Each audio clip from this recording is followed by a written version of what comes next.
जय हिंद friends, welcome to विल जाइस एकेडमी। और हम लोग पॉलिटी लेक्चर सीरीज में चल रहे थे।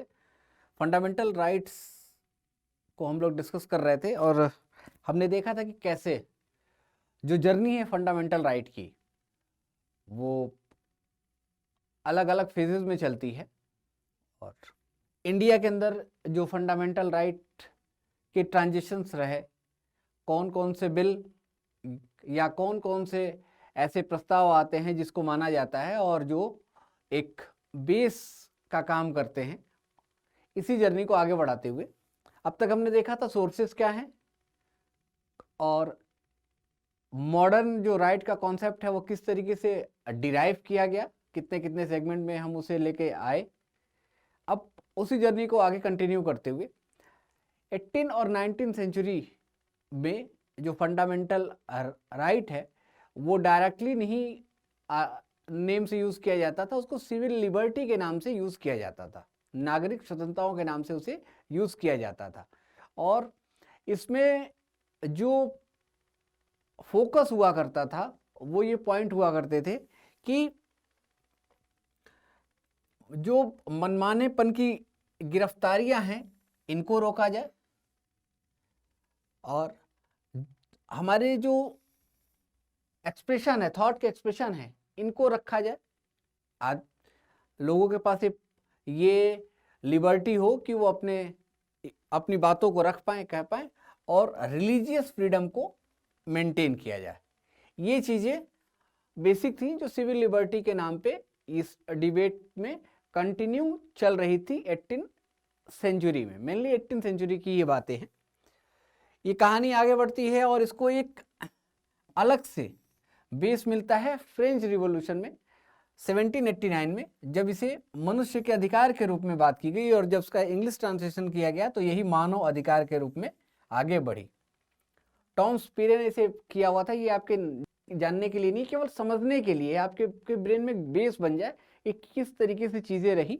और तो यहां हम मानव अधिकार के बारे में बात करते हैं और यही चीज 1789 में जो अमेरिकन कांग्रेस ने 10 पॉइंट दिए कॉन्स्टिट्यूशनल अमेंडमेंट के अंदर, बिल ऑफ राइट्स।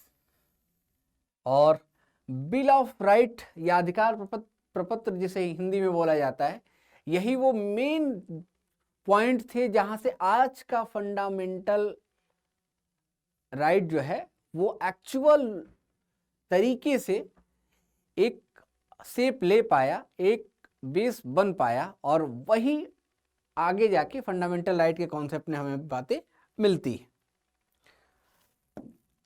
तो ये फंडामेंटल राइट की एक जर्नी। अब नेक्स्ट 19 सेंचुरी में जब हम इन करते हैं और देखते हैं कि वर्ल्ड वॉर की सिचुएशन शुरू हो गई है।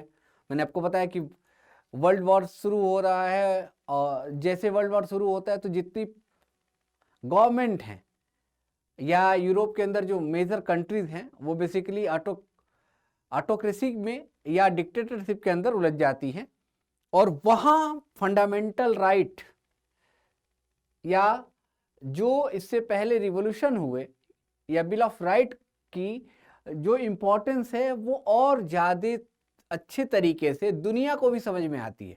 देखिए, फंडामेंटल राइट के इम्प्लीमेंशन में या उसके एक इवोल्यूशन में हमारे यहाँ फ्रीडम स्ट्रगल मूवमेंट का बहुत बड़ा, इंडियन फ्रीडम स्ट्रगल का बहुत बड़ा रोल रहा।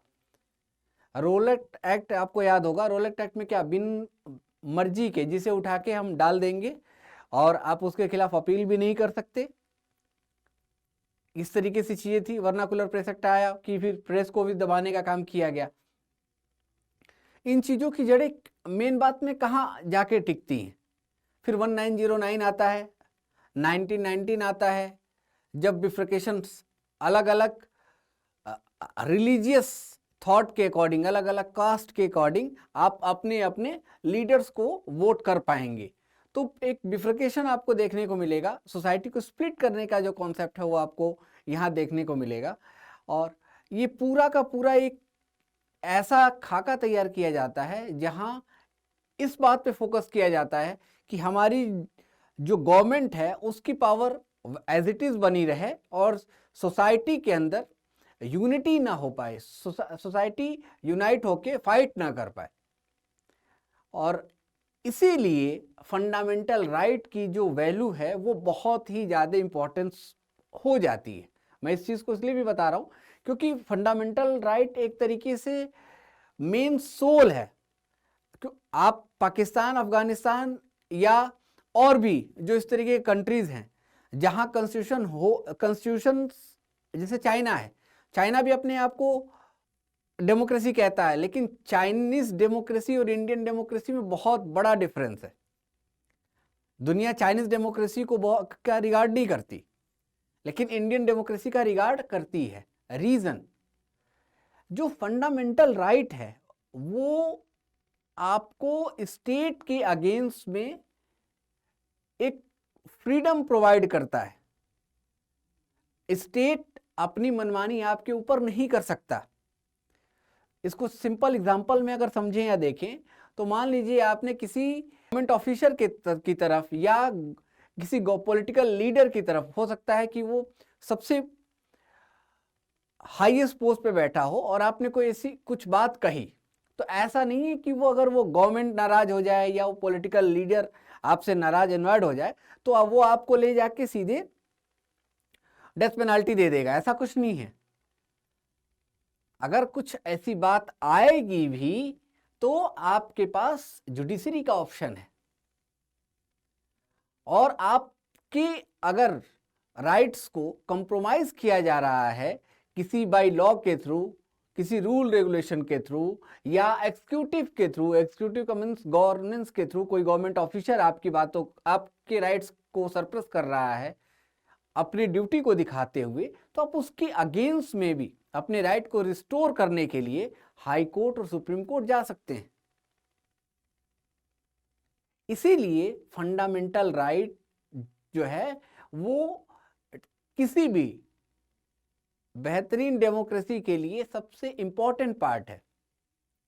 और इसलिए भी इंपॉर्टेंट है कि डेमोक्रेसी के सर्वाइवल में फंडामेंटल राइट का बहुत बड़ा कंट्रीब्यूशन है। ये आज की नहीं, आज से 75 ईयर हम ओल्ड डेमोक्रेसी हो गए। वर्ल्ड की लार्जेस्ट डेमोक्रेसी है, वर्ल्ड का सबसे बड़ा हमारा रिटेन कॉन्स्टिट्यूशन है, लेंथियस्ट कॉन्स्टिट्यूशन है, रिटेन है। और हमने इस चीज को बहुत खूबसूरत तरीके से इस जर्नी को जिया है। इसमें हमने बहुत ढेर सारे उतार चढ़ाव देखे। मैं फंडामेंटल राइट में आपको बताऊंगा, आर्टिकल 12 की जो शुरुआत है वो स्टेट को डिफाइन करने से होती है। आर्टिकल 12 में स्टेट डिफाइन होता है और 13 में जुडिशियल रिव्यू की पावर आपको देखने को मिलेगी। अब जुडिशियल रिव्यू के बाद राइट टू इक्वालिटी का कॉन्सेप्ट 14 to 18 के बीच में आपको देखने को मिलेगा। इसके बाद फ्रीडम और लिबर्टी के बारे में बात आपसे की जाएगी। इसी तरीके से तो फंडामेंटल राइट चलता है। तो ये जो जर्नी है ये कंटिन्यू रहती है। कुछ एक और बेसिक चीजें एड ऑन करते हुए चलते हैं। 1946 में यूएन के अंदर हम एक बात करना शुरू करते हैं और कहते हैं ह्यूमन राइट कमीशन को बनाने की बात की जाती है। और ह्यूमन राइट को लेके ही 1948 में यूएन डिक्लेरेशन आता है और UN declaration of human right, मानव अधिकारों के लिए सार्वभौमिक जो एक अनाउंसमेंट है, एक घोषणा है, वो आ जाती है यहां से। अब ये जो ह्यूमन राइट है, मैंने आपको इस क्लास में समझाते हुए बताया था कि क्यों ह्यूमन राइट जो है वो बहुत इंपॉर्टेंट है और किस तरीके से ये नॉर्मल राइट्स जो हमारे राइट्स हैं उसके बेस में ये लिंकेज का काम करता है। ये भी एक डिबेट और छोटी सी है, एक इसको भी समझ लीजिए फिर हम आगे बढ़ते हैं। देखिए, ह्यूमन राइट जो है इसके लिए किसी भी परमिशन, लीगल परमिशन की नीड नहीं है। पहली चीज, इट मीन्स ये वहां भी इंप्लीमेंट होगा जहां लॉ या किसी कंट्री की बाउंड्री या किसी कंट्री का लॉ वर्क नहीं करता, या ऐसे एरिया जिसे हम बफर जोन कहते हैं, नो लॉ एरिया कहते हैं, वहां भी ये इंप्लीमेंट होगा। मीन्स अगर टेररिस्ट भी अगर कैप्चर कर लेते हैं तो वहाँ भी इसके बारे में बात की जाएगी। और कोई ऐसी कंट्री जो लॉ से ड्राइव हो रही है, लॉ से रन हो रही है, वहाँ भी इसको इम्प्लीमेंट किया जाएगा। मतलब इसके लिए जो बाउंड्रीज वाला कॉन्सेप्ट है वो न्यूट्रल हो गया, जीरो हो गया, पहली चीज। और ये जो है ये यूनिवर्सल है, एक कॉन्सेप्ट इसके साथ जुड़ा हुआ है कि ये एक यूनिवर्सल है। और इसके यूनिवर्सल होने में, है ना, इसके यूनिवर्सल होने में, जब आप यूनिवर्सल होने में की वजह से ये एक तरीके से सुप्रीम भी है। तो ये दोनों बातें इंटरलिंक हो जाती है। अब ये जो सिविल राइट का जो कॉन्सेप्ट आपको देखने को मिलेगा, ये मोरल कॉन्शियस और सोशल कॉन्शियस का मिक्सचर आपको समझ में आएगा। अब सिविल राइट क्या होते हैं? किसी भी कंट्री की अंडर जो कॉन्स्टिट्यूशन के द्वारा जो मोरल और सोशल कॉन्शियसनेस देखते हुए जो राइट्स मिलते हैं सिविलियन को, उनको बेसिकली हम सिविल राइट कहते हैं। थोड़ा सा कॉम्प्लेक्स है, इसको सिंप्लीफाई कर देते हैं। जैसे राइट टू वोट का कॉन्सेप्ट है, वुमेन रिजर्वेशन का कॉन्सेप्ट है, ये सारे जो पार्ट हैं, एलजीबीटी कम्युनिटी के लिए कोई हमने राइट बना दिया, क्लियर? तो ये सारे पार्ट क्या हैं? ये सिविल राइट के कॉन्सेप्ट में। अब ये मोरली और सोशली भी कॉन्शियसनेस, इसीलिए मैंने आपको एग्जांपल बताया था कि एलजीबीटी का जो कॉन्सेप्ट है, अगर वो इंडिया के अंदर इंप्लीमेंट किया जाएगा तो इंडिया के लिए वो चैलेंज है, लेकिन यूरोप के अंदर वो इंप्लीमेंट किया जाएगा तो उनके लिए वो चैलेंज नहीं है, क्योंकि उनकी सोसाइटी का ओरिएंटेशन वैसा है। They are adopt very easily, वो अडॉप्ट कर लेंगे, बहुत बेसिक तरीके से चीज़ों को अडॉप्ट कर लेंगे। हम नहीं अडॉप्ट कर सकते उस चीज़ को। हमारे अंदर अभी भी बहुत ही ज़्यादा, हम एक तरीके से ऑर्थोडॉक्स बिहेव में हैं, हम बहुत ज़्यादा इन्फ्लुएंस्ड हैं हम अपने कल्चर को लेके, अपने रिलीजियस थॉट को लेके। और साथ में इंडिया सरीके कंट्री में चैलेंज ये है कि दुनिया के जितने भी रिलीजन होते हैं, अराउंड 8 टाइप के मेजर रिलीजन, वो सारे इंडिया में पाए जाते हैं। तो आपको सबको साथ लेके चलना होगा, वो भी एक चैलेंज है। जबकि यूरोपीय कंट्रीज में ऐसे चैलेंजेस नहीं हैं। अब उनके चैलेंज अलग तरीके के हैं, वो कभी दूसरे टॉपिक में देखेंगे। लेकिन इस तरीके के मोरल सोशल कॉन्शियसनेस जो उनकी है, वो वैसी हमारी नहीं है, और जैसी हमारी है वैसी उनकी नहीं है। ये दोनों डिफरेंट हैं, इसीलिए ये अलग अलग होते हैं। और इसीलिए सिविल राइट का जो कॉन्सेप्ट है वो कंट्री टू कंट्री वेरी करता है, और इसीलिए वहाँ उस कंट्री का जो कॉन्स्टिट्यूशन है वही इसकी परमिशन देता है। तो ये एक बेसिक क्लियरिटी आपको यहाँ से मिल गई सिविल राइट को देखते हुए। अब ये इसी बात के लिए ये स्लाइड भी है, मैं अटैच कर दूंगा, आप रीड कर लीजिएगा, कुछ एडिशनल नहीं है। सिविल राइट और ह्यूमन राइट की डिबेट है, तो सिविल राइट एक पर्टिकुलर कंट्रीज के अकॉर्डिंग फिर वो वहाँ स्टॉप हो जाएगी, लेकिन ह्यूमन राइट मैंने आपको बताया कि यूनिवर्सलिज्म को फॉलो करेगा। यूनिवर्स के अंदर कहीं भी आपको, मीन्स पूरे अर्थ पे कहीं भी आपको ह्यूमन राइट इजिली एक्सेसिबल रहेगा, वो उसमें कोई बाउंड्री की बात नहीं की जाएगी। अब चूंकि ह्यूमन राइट के सिग्निफिकेंस के बारे में देखें तो जब 1948 में अनाउंसमेंट किया गया तो उस आर्टिकल 30 के अंदर 5 तरीके के राइट्स को रखा गया था। मैं एक बार बस आपको ऐड कर देता हूं, बहुत बेसिक है, ये केवल समझने के लिए है। नागरिक, civilian, political, economic, social and family right, और कल्चरल और कम्युनिटी राइट, सांस्कृतिक और सामुदायिक, ये 5 तरीके के राइट्स को इन्होंने डिफाइन किया था। चलिए इस डिबेट से आगे बढ़ते हैं। अब बहुत ज़्यादा इस डिबेट में नहीं बढ़ते हैं, नहीं तो ये डिबेट बहुत लंबी होने वाली है और हम इसी पे रह जाएंगे। हम बात करते हैं सीधे टाइप्स ऑफ राइट्स की। देखिए, मैंने आपको ये बेसिक राइट के कॉन्सेप्ट को समझा दिया था। प्राइमरी राइट के कॉन्सेप्ट में 3 तरीके के राइट्स आपको देखने को मिलेंगे, नेचुरल, मोरल और लीगल। यहां से बेसिकली आपको समझना है और यहीं से डिबेट आगे बढ़ेगी। और लीगल राइट जो है वो आगे जाके 3 पार्ट में यहां डिवाइड हो जाता है। प्राइमरी राइट हमारे नेचुरल, मोरल और लीगल। लीगल राइट कितने तरीके के? ये भी 3 तरीके का, fundamental right, political right, social और सिविल राइट। क्लियर? अब हमको यहां से केवल फंडामेंटल राइट के ऊपर फोकस करना है। ये फंडामेंटल राइट इसलिए कहे जाते हैं क्योंकि इनके बिना डेमोक्रेसी पॉसिबल ही नहीं है, इसीलिए इनको फंडामेंटल राइट कहा गया।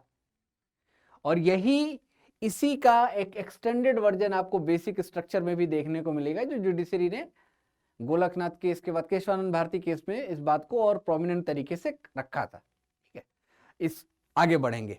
तो फंडामेंटल का मतलब क्या कि बेस, बिना उनके पॉसिबल ही नहीं है कि हम स्ट्रक्चर को बना पाए, खड़ा कर पाए, इसीलिए इनको फंडामेंटल राइट बोला गया। और ये अपने आप में बहुत ही पावरफुल है। पावरफुल इट मीन्स ये फोर्सेबल हैं, और अगर इनका वायलेशन होता है, you have to right, you go to court and restore our rights. आप कोर्ट जा सकते हैं और कोर्ट जाने के बाद कोर्ट उन फंडामेंटल राइट को रिस्टोर कर देगी। अब कोर्ट आप किसके अगेंस्ट में जाएंगे? यहीं से वो डिबेट शुरू होती है आर्टिकल 12 की। ठीक है, कोर्ट आप किसके अगेंस्ट में जाएंगे? कोर्ट आप जाएंगे पर्टिकुलर अथॉरिटी के, या आप ये कह लीजिए कि स्टेट के अगेंस्ट में, या जो भी आपका वायलेशन कर, फंडामेंटल राइट का वायलेशन कर रहा हो। मेनली इसमें स्टेट, मैं कह रहा हूं ये भी हो सकता है कि कोई दूसरा पर्सन भी आपका वायलेशन कर रहा हो, ये भी आता है, लेकिन इसकी पॉसिबिलिटी बहुत ही मिनिमम है। स्टेट, इसलिए मैं आपको कह रहा हूं बार बार एक वर्ड, आर्टिकल 12 में जब स्टेट की डिफिनीशन आप देखेंगे तो काफी बड़ी डिफिनीशन है,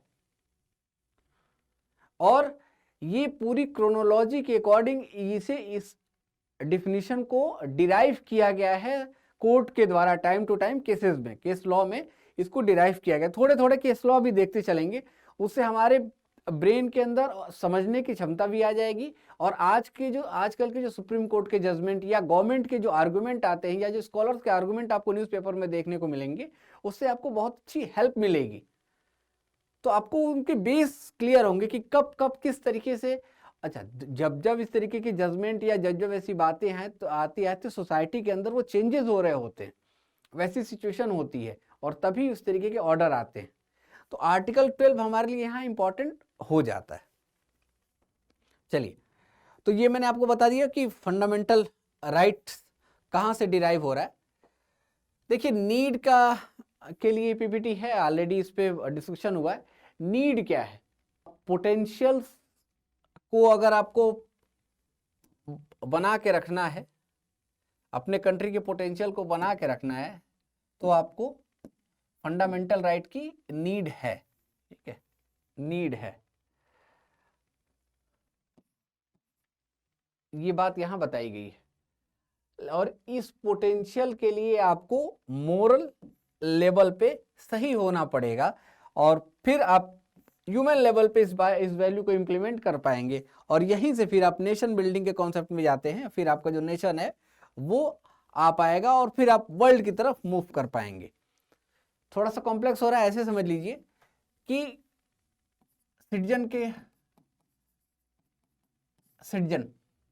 सिटीजन को एम्पावर करना होगा।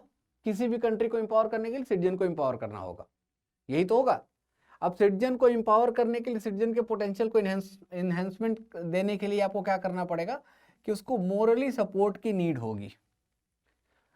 तो ऐसी एक्टिविटी जो मोरली सही हो वो आप वर्क करेंगे, और ये मोरल वर्क ह्यूमैनिटेरियन ग्राउंड पे सही होना चाहिए, मानवीय कृत्यों के अकॉर्डिंग उसे सही होना चाहिए। और जब यहाँ से ये सही होगा तो जो नेशन बिल्डिंग है वो ऑटोमेटिक बेहतर होना चला जाए। नेशन जो बिल्डिंग है ऑटोमेटिक बेहतर होती चली जाएगी। वो ये देखिए, फिर वो नेशन जो है बेहतर हो जाएगा, और नेशन बेहतर हो जाएगा। एक छोटा सा एग्जांपल, अमेरिका की पॉपुलेशन 34 करोड़ है, और इंडिया की पॉपुलेशन 140 करोड़ है। लेकिन पावर के अकॉर्डिंग देखा जाए तो अमेरिका बहुत आगे है।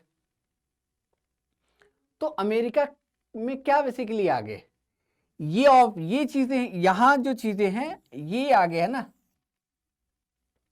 और जब ये आगे है तो ये नेशन ऑटोमेटिक आगे बढ़ गया, और जब नेशन आगे बढ़ेगा तो वर्ल्ड ऑर्डर पे हम तो एक दूसरे को, हमारी आइडेंटिटी एक दूसरे से लिंक्ड है। हम जितने बेहतर होते जाएंगे वो हमारी आइडेंटिटी भी ग्रोथ करती चली जाएगी, वो भी शार्प होती चली जाएगी, और यही वो कॉन्सेप्ट है। और इस पोटेंशियल को इंक्रीज करने के लिए, इस पोटेंशियल को बनाए रखने के लिए हमें क्या जरूरत होगी, हमको फंडामेंटल राइट की नीड है।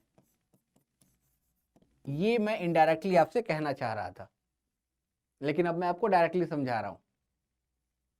आई थिंक आपको ये क्लियर हुआ होगा कि किस तरीके से जो फंडामेंटल राइट है वो यहां इंपॉर्टेंट हो जाता है। अब ये डिबेट ऑलरेडी हमने डिस्कस कर ली है, तो हमें इसको लेके बहुत नहीं बात करनी है। मिडिवल में कैसे चीजें चल रही थी, मिडिवल में स्टेट का कॉन्सेप्ट कैसे था, मॉडर्न में कैसे था, राइट्स कैसे बने, और इंडिविजुअल राइट के कॉन्सेप्ट को लेकर क्या बातें की गई, ये हमने यहाँ बात कर ली है। तो हमें इसको बहुत ज़्यादा बात करने की ज़रूरत यहाँ नहीं है, ये चीज़ यही खत्म हो जाएंगी। अब आ जाइए 2017 का प्रीलिम्स का क्वेश्चन डिस्कस कर लीजिए, आपको क्लैरिटी मिल जाए कि जो आपने पढ़ा और जो मैंने पढ़ाया वो कहाँ तक साफ दिख रहा है, हमारी समझ कितनी डेवलप हो पाई है। Which one of the following statement is correct, 2017 का प्रीलिम्स का क्वेश्चन है। Rights are claim of the state against the citizen, अधिकार नागरिकों के खिलाफ राज्य के दावे हैं। दूसरा option, rights are privileges which are incorporated in the constitution of a state, अधिकार वे विशेषाधिकार हैं जो किसी राज्य के संविधान में सम्मिलित हैं। देखिए ये तो जो है डिफिनीशन ये आधी है, क्या है, आधी है, तो ये अपने आप में डिस्कार्ड हो जाती है। नेक्स्ट पे बात करते हैं, rights are claim of the citizen against the state. First क्या कह रहा है, अगेंस्ट द सिटीजन, और ये क्या कह रहा है, अगेंस्ट द स्टेट, यही तो बात कह रहा है। Fourth, rights are privilege of a few citizen against the many, अधिकार कई के खिलाफ कुछ नागरिकों के विशेषाधिकार है। ये भी बात आधी है, या ये बात कुछ सेंस नहीं निकल पा रहा। दो स्टेटमेंट के सेंस आ पा रहे हैं इसमें से, और इसमें से एक सही है। मैंने आपको ऑलरेडी बताया कि जो राइट्स है वो किसका, वो क्लेम किसका है, किसके अगेंस्ट में, against the state citizens, state के अगेंस्ट में आपको वो चीजें मिल, स्टेट आपकी उन पावर्स को, उन प्रिविलेजेस को, उन फैसिलिटीज को मिनिमाइज नहीं कर सकता। तो अगेंस्ट में किसके हुए, अगेंस्ट में आप स्टेट के, ये बात यहां क्लियर होती है। अब आपको समझ में आया कि पढ़ने के तरीके से जो है वो आंसर निकलता है। इतनी देर हमने पढ़ा, हमने क्वेश्चन बना लिया। अब इस पे मेंस का भी क्वेश्चन अगर वो आपसे पूछे कि आज की सिचुएशन, जैसे वो क्वेश्चन पूछेगा और ऐसे ही क्वेश्चन पूछेगा कि आज की सिचुएशन के अकॉर्डिंग क्या आपको लगता है कि इंडियन डेमोक्रेसी के अंदर फंडामेंटल राइट जो होने चाहिए वो नहीं हो पा रहे हैं, और इसका कई तरह की घटनाओं को इंडिकेट करते हुए ये बताइए कि जो आप बात कह रहे हैं कि आज फंडामेंटल राइट सही तरीके से सिटीजन को मिल पा रहा है या नहीं मिल पा रहा है, आप अपने पॉइंट ऑफ व्यू बताइए। राइट तो क्यों और रॉन्ग तो क्यों, यही तो क्वेश्चन आपसे पूछेगा, आपके ओपिनियन पे बात करेगा वो। अब आपको, अब ये क्वेश्चन आप साल पूरे ईयर आप हिंदू पढ़ लीजिए, पूरे ईयर लक्ष्मीकांत देख के चले जाइए, पूरी पढ़ के चले जाइए, नहीं बनेगा क्वेश्चन, क्योंकि आपने इस थॉट प्रोसेस पे बात ही नहीं करी। और ये इसलिए नहीं आपको समझ में आई कि आपको इसकी हिस्ट्री या आपको इसकी क्रोनोलॉजी नहीं पता कि राइट्स कैसे इवॉल्व हुए, किस जनरेशन के राइट्स अब चल रहे हैं। ये जनरेशनल जो गैपिंग जो जनरेशन वाइज जो चेंजेस होते हैं, ये क्या होते हैं? आज हमारी कंट्री की सिचुएशन क्या है? तो केवल हमने टाइम पास तो कर लिया, क्वेश्चन लगा लिए, देख लिया और हमसे क्वेश्चन नहीं बन रहा। यही मैं समझा रहा हूं कि लेथार्जिक स्टडी के ऊपर ना जाके ओरिएंटेशन स्टडीज के ऊपर काम करने की जरूरत है। कुछ आप पढ़ें तो वो नॉकिंग हो आपके लिए, आपको इन्फ्लुएंस करे, और जब आप बोलें तो आप सोसाइटी को इन्फ्लुएंस कर पाए। वो तब हो पाएगा जब आप ऐसी बात सोच पाएंगे, जब आप एक्चुअल चीजों को ग्रैप्स कर पाएंगे और वही रिप्रोड्यूस कर पाएंगे अपने वे में।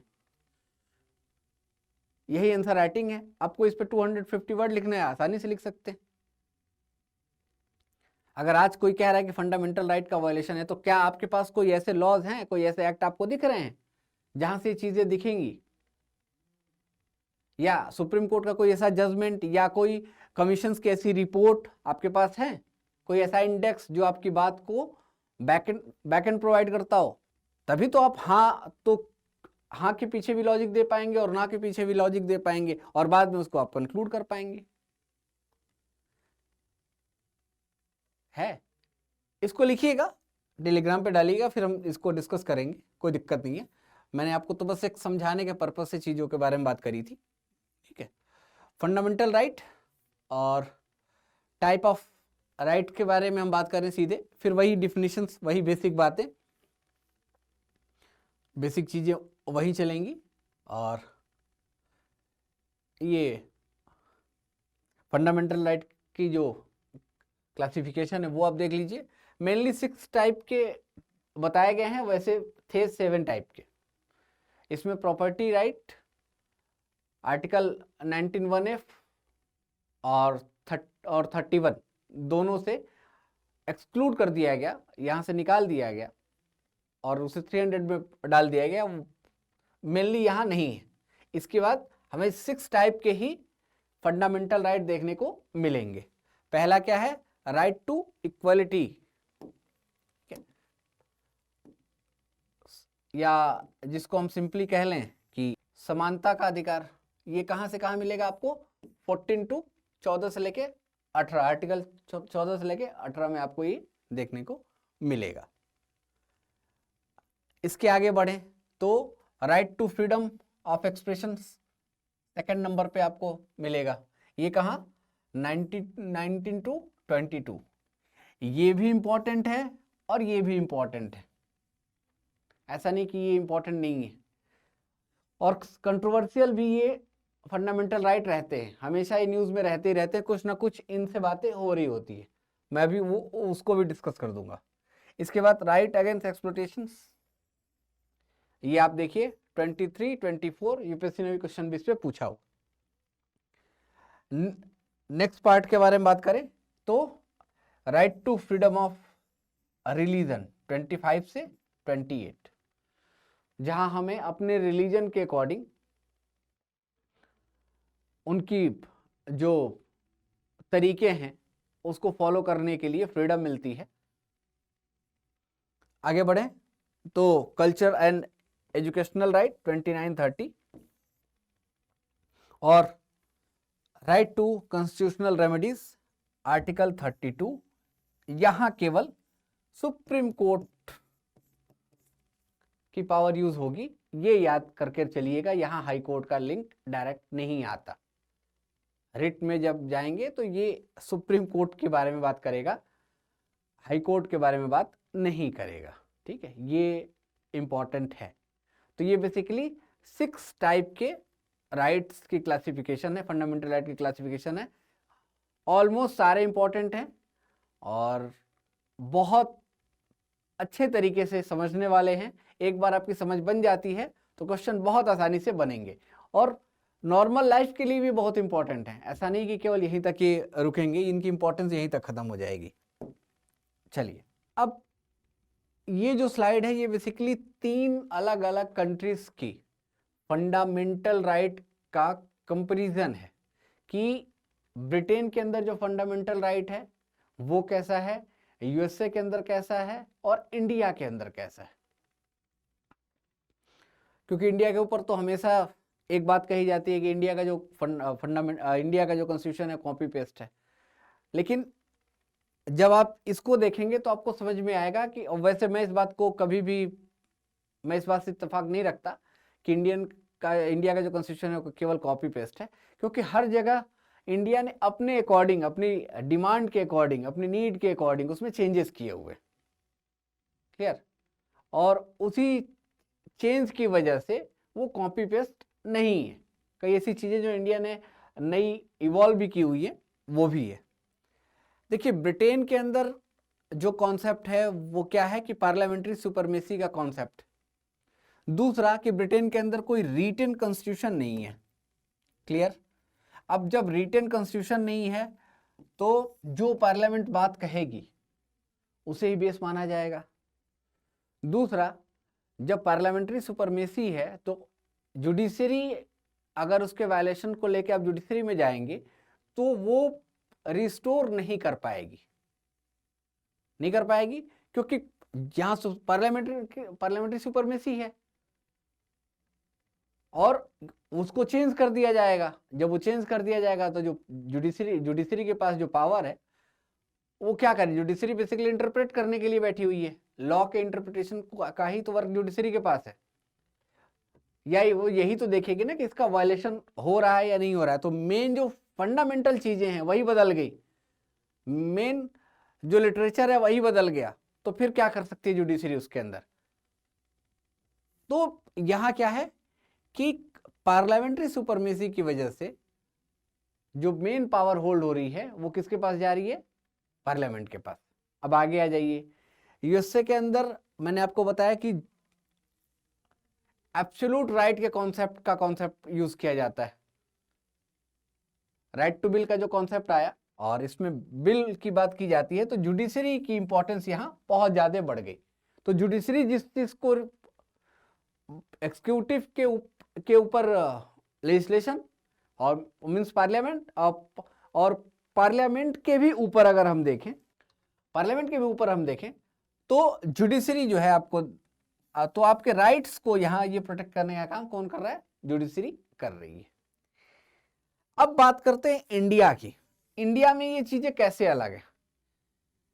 देखिए इंडिया के अंदर सुपरमेसी का कॉन्सेप्ट है ही नहीं, मीन्स तीनों पार्ट्स को इक्वल पावर दे दी गई। वो अलग बात है कि हम उसको डिबेट में लेके जाएंगे तो हम पार्लियामेंट्री सुपरमेसी के बारे में बात करेंगे, लेकिन इंडिया का जो सुप्रीम कोर्ट है वो वर्ल्ड का के पावरफुल सुप्रीम कोर्ट में से एक आता है। ऐसा नहीं कि उसके पास पावर नहीं है। तो इंडिया के अंदर क्या किया गया कि एग्जॉस्टिव वे में पूरी डिटेल के साथ फंडामेंटल राइट को रखा गया और एलोबरेटली मैनर में चीजों को डाला गया। और जब एलोबरेटली मैनर में किसी चीज को हम डालते हैं तो हम ये भी बताते हैं कि ये जो राइट्स हैं या जो ये पावर मिल रही है इसकी लिमिटेशंस कहाँ हैं। इसीलिए देखिए आर्टिकल 14 से लेके इवन 13 से लेके और 35 तक, जहां तक फंडामेंटल राइट आपको दिख रहा है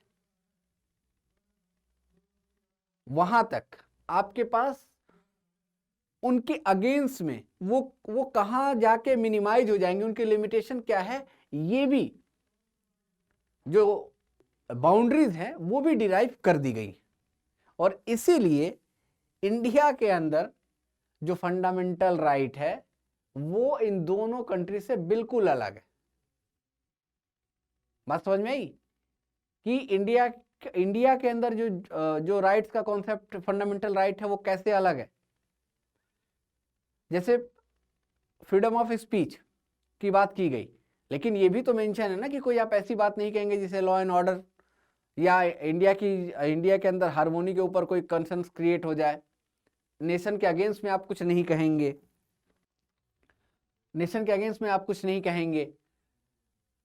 नेशनल की इंटीग्रिटी या सोवरेनिटी से रिलेटेड कोई ऐसी आप बात नहीं करेंगे। मीन्स आपको की लिमिटेशन डिफाइन कर दी गई है। ऐसा नहीं कि आप कुछ भी कहते रहेंगे और आपका क्योंकि फंडामेंटल राइट है तो एब्सोल्यूट। तो ये क्या बता रहा है कि फंडामेंटल राइट जो है वो एब्सोल्यूट नहीं है। एक छोटी सी डिबेट और हम यहाँ देख लेते हैं कि क्या इनके अंदर अमेंडमेंट किया जा सकता है। 3 फेजेस में ये पूरा का पूरा इवेंट है, बेसिक समझ जाइए, फिर उसके बाद हम आपको केस वाइज भी बता देंगे, ईयर वाइज भी इसको करा देंगे। स्टार्टिंग में जुडिशरी का मानना था कि पार्लियामेंट के पास पावर है, इसे किया जा सकता है। गोलकनाथ केस में ये बात बहुत समझ में नहीं आ रही थी कि फंडामेंटल राइट में चेंजेस पार्लियामेंट कर पाएगी या नहीं कर पाएगी, और केशवानंद भारती में एकदम क्लियरली मेंशन हो गया कि बेसिक स्ट्रक्चर का, जब डॉक्ट्रिन ऑफ बेसिक स्ट्रक्चर आ जाता है, बेसिक स्ट्रक्चर के कॉन्सेप्ट के बाद ये क्लियर हो गया कि जो चीजें basic structure mean fundamental right का पोर्शन जो बेसिक स्ट्रक्चर के अंदर आ रहा है उसको आप चेंज नहीं कर सकते, वो अमेंडेबल नहीं है, उसको अमेंड आप नहीं कर सकते, और बाकी चीजों को आप अमेंड कर सकते। तो एक बाउंड्री आ गई बेसिक स्ट्रक्चर की। अब इस समय जो डिबेट है वो बेसिक स्ट्रक्चर के बेसिक के ऊपर डिबेट चल रही है। तो अब ये डिबेट आपसे पूछी जाएगी, और आपने कहां तक पढ़ा? बेसिक स्ट्रक्चर तक पढ़ा है। जैसे अभी हमारे वाइस प्रेसिडेंट धनखड़ सर ने ये बात कही कि जो पार्लियामेंट है वो बेसिक स्ट्रक्चर का भी बेसिक है, क्योंकि वो ऑलरेडी सुप्रीम कोर्ट के लॉयर भी हैं, तो कुछ बात कहेंगे तो उसकी भी वैल्यू होगी। ऑलरेडी वो एक कॉन्स्टिट्यूशनल पोस्ट पे बैठे हुए हैं, इसलिए भी इस बात की वैल्यू है। ये डिबेट है। और अभी जो लास्ट पार्लियामेंट सेशन था, जो विंटर सेशन था, इसके अंदर भी एक सांसद ने ये बात कही कि किस तरीके से पार्लियामेंट की पावर को सुप्रीम कोर्ट के द्वारा मिनिमाइज किया जा रहा है। कई ऐसे मुद्दे उन्होंने उठाए। ये डिबेट अभी भी चल रही है। तो मैंने आपको बताया कि ये डिबेट कंटिन्यू है। अब क्वेश्चन यहां से पूछा जाएगा, और आप कहां तक पढ़ के गए हैं? बेसिक स्ट्रक्चर तक। तो ये तो आपको समझ में आना चाहिए, इस वे में आपको समझ में आना चाहिए, लेकिन इन नेक्स्ट डिबेट को भी आपको इनकॉर्पोरेट करना होगा, और फिर कंपैरेटिवली आपको एक पॉजिटिव ओपिनियन लिखनी होंगी, तब जाके आपको जो मार्क्स हैं वो मिल पाएंगे, और तब आपके अपने ओपिनियन डेवलप हो पाएंगे। तो आज के लिए इसको इतना ही रहने देते हैं। नेक्स्ट क्लास में हम इसके आगे बात करेंगे, और अलग अलग आर्टिकल 12 से शुरू करेंगे, एक एक आर्टिकल को डील करना शुरू करते हैं। Thank you so much. God bless you all.